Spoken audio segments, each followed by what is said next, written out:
And then the insurance company was like, cool, whatever you put under there, like, good luck. Like you can't insure a car that's, dangling below a helicopter over Las Vegas.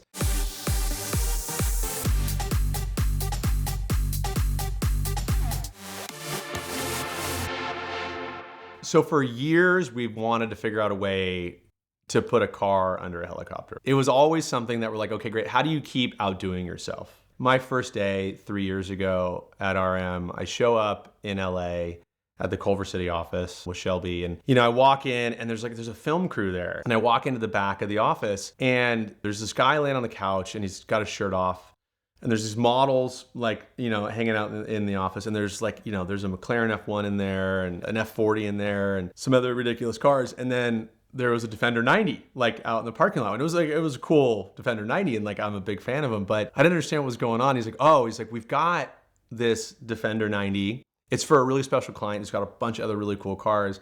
And he just wanted to do something special with it. And we're going to sell it in Monterey. And he's like, so we talked to some creative guys and they're like, okay, great. Well, what if we did it in the theme of David Attenborough, right? Where he's talking about the origin story and the history of the world or the dinosaurs or whatever. And this guy was basically doing that in the sense of what the life is like as a Defender 90 owner. The arc of the story that we were filming on this Defender 90, which ended up doing 20 or 30 grand more than it ever should have done, partially because of this video, was this guy wakes up and he's out of milk, so he pours water on his Cheerios, but he slicks his hair back and he gets his models and he gets in his Defender 90 and they end up in a field with these baby goats running around and it's a 3-minute video, which everybody can go watch, but it was so freaking cool, right? You put yourself there, and that was a small little taste of you do this across thousands of cars over years and years of how do you take something that's special or cool or maybe it just is and make it so people care about it, want to pay attention, and it gets a little following. And one of the ideas that we had for a long time, for years, is how do we get a car below a helicopter and sell it while it's being hovered? Because the thought was that it'd be such a visceral thing, right? That you've got the wind and the noise and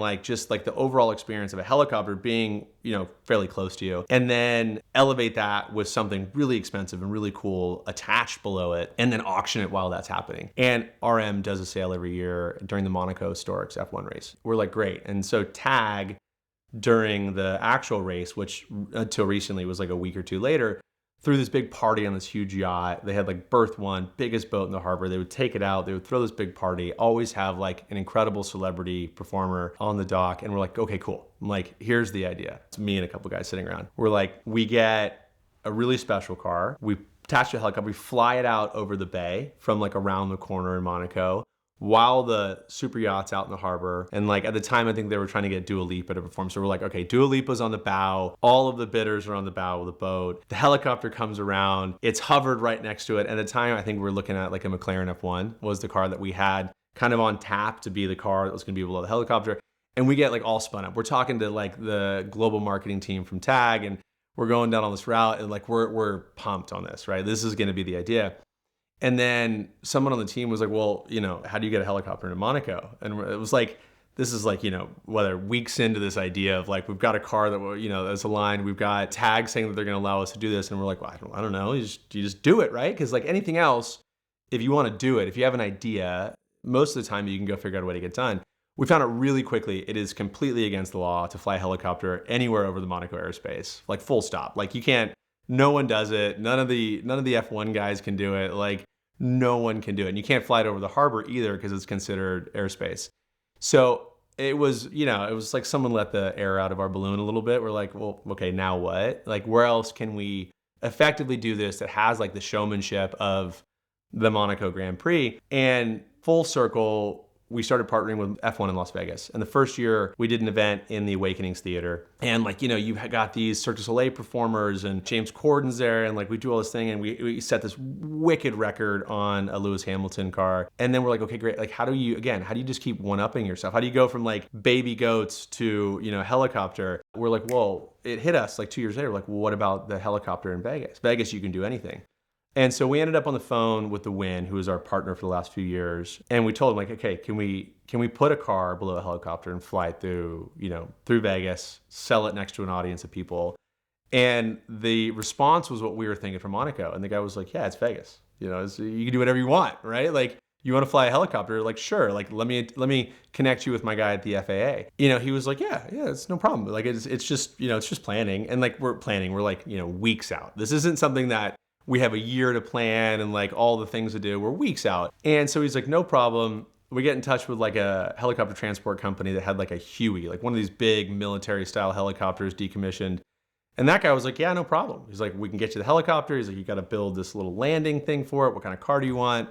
And at the time we're like, I don't know. Like we just know we want helicopter car, Vegas. All the pieces started coming together. And the helicopter guy, operator, was like, well, listen, he's like, the one thing you should know about though is like, it's the desert. It can be windy. If it's windy, we won't be able to fly. And if we don't fly, you still pay. And then the insurance company was like, cool, whatever you put under there, like, good luck. You can't insure a car that's, dangling below a helicopter over Las Vegas. So there were some variables that gave us a little bit of pause. We said, screw it. The idea is just too freaking cool. And then through that process, we've had a long standing relationship with Gordon Murray, and like we have sold more McLaren F1s than anybody globally. And it's just like, it is such a special car. And for anybody who knows what a McLaren F1 is, I imagine the majority of your audience do, like it's the edifice. It's the F40 and F50 behind our 500E, right? Like it was everything for all these supercars that came after it. So we were starting to talk to Gordon and the investors behind that. And we decided to put, a Gordon Murray car below this helicopter, which was wild too, because, there aren't many of them out there in the environment. There's only a handful of them in the United States right now that I think most of them came after this event. We didn't know what it was going to do because there wasn't really a market set for it. Like McLaren F1s, if you follow them, there's a pretty specific price point. Like you can see them, they've marched up by like $1 million a year, basically since, the year 2001. And they go up like $1 million a year, kind of plus or minus, depending on what chassis number you have. Whereas these, Gordon Murray T50 cars, like they were relatively new. You could tell they came from the same DNA. They were obviously designed by the guy who created like the, arguably the greatest, supercar in history. And so we threw it on the helicopter. We did what we do best. We marketed the thing. We started pulling in kind of global partners on the idea. And, sure enough, this helicopter comes across the golf course of the Wynn and hovers next to an audience, which I think you were part of at the time. And it sailed. Like it did numbers that no one thought it would go anywhere near, rivaling a McLaren F1 from, 26, 27 years ago, or however long that gap was. And it did exceptionally. The experience was mind blowing, right? The entire time, the pucker factor was like beyond, for all of us of like, okay, keep the wind down. Hopefully it doesn't bump into a tree. Is anyone standing below the thing? Because like there was a lot of rules and regulations around doing this. And if it went wrong, it would have gone really, really wrong. And it would have been a problem for, the business and a lot of other people. But it went to the right buyer. It sparked this relationship that, we're carrying forward with GMA. And I think we're going to do like lots of those things. But like it's the jump, right? It's the models and baby goats for, Defender 90. It's a helicopter for the Gordon Murray car in Las Vegas. It's, the Schumacher car that won the Monaco Grand Prix that we sold on the track of the Monaco Grand Prix last year. And to do it, we got a bunch of footage that F1 had never released before. And if you saw the promo video for that car, which we launched, it was literally an uncut continuous reel of Schumacher racing a lap on the Monaco GP. And I don't know if you know anything about F1, but they don't release this footage. They don't let anyone use it. But obviously, with a Schumacher car, it was a Ferrari. It was a winner at that race. They gave it to us, and same thing. You're like, how do you tell the story? We're like, the car tells the story, right? Show the footage. Let people experience it, right? Let people experience the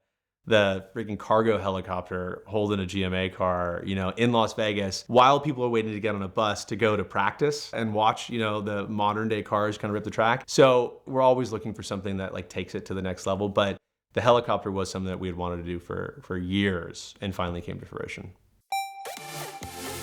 Autotempest.com just got even better. We've always loved Autotempest because they compile all the results from all the major listing sites into one place with one search. But now they've just added their search by description option, which means that you can just put in a string of text of what car, what miles, whatever you want, and they go to all the sites and give you the results so quickly and so powerfully so you can see the entire market with more advanced precision than ever before. Of course, if you still want to use the traditional drop-down menus of year, make, model, trim, price, miles, all the things, they allow you to do that, but this makes it so much faster and so much easier to find exactly the car that you're looking for from whatever deep dark corner of the internet it might be trying to hide in. And so check out Auto Tempest now at the link in the description below or with the QR code on your screen to thank them for their support of VINwiki and find your next car on Auto Tempest.